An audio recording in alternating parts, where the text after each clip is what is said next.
Another buyer's agent mentions you should only buy in blue chip locations and has only bad things to say about regional hotspots. Is there truth to this? And for longer term investing, what's best? So I guess for your question there, Kylie, so some agents are marketers, some are builders, some of them are also the buyer's agent, the builder, and the property manager all in one. And they like to play into your fears. So we like to deal in the real here and what the actual numbers say. So, over the last 20 years in terms of property growth, blue chip Melbourne and Sydney, they're not even in the top three for capital growth. You got smaller places like Hobart and Adelaide, where on a population growth scale in terms of a percentage and obviously raw volume, nowhere near the amount of growth in terms of a Melbourne and Sydney. But if you've got just as much supply coming through, it really doesn't matter, right? So supply and demand has a big factor. And then even when I just went out there and handpicked some subjects because they were talking about long cycles.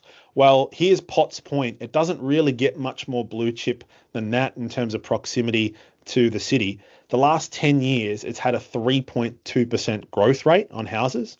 Then you roll down to, you can come down to Melbourne. We're in Port Melbourne. The last 10 years, it's had 3.8%.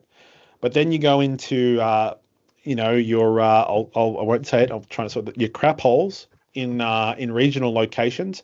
So Maitland, 7.3%. Nothing wrong with Maitland. Great growth rate if you're getting 7.3% per annum over the last 10 years. Ipswich is hardly blue chip. You're like 40 minutes out of Brisbane, and there's a lot of public housing out in Ipswich. 9.1% over the last 10 years.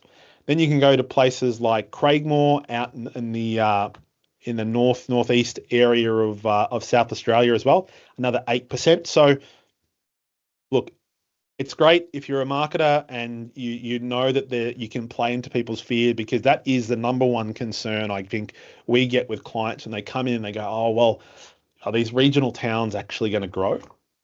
The performance difference is essentially the same. Over the last 30 to 40 years, the performance is essentially the same. They will go through different cycles, not an 18-year cycle. They're not real, but they will go through different cycles. It's about that perceivement of value as well. It's about supply and demand. It's about what's happening in the economy and also political things and all those kind of changes as well. So you should invest where it makes sense, not just because you want to sit around at a dinner party and tell people that you invest only in blue chip locations and you have a property in Sydney or Melbourne. That stuff doesn't matter. What actually matters is how your wealth is growing. And you don't need to be in a multi-million-dollar location for that actually to take place. So thank you for sending that question though through.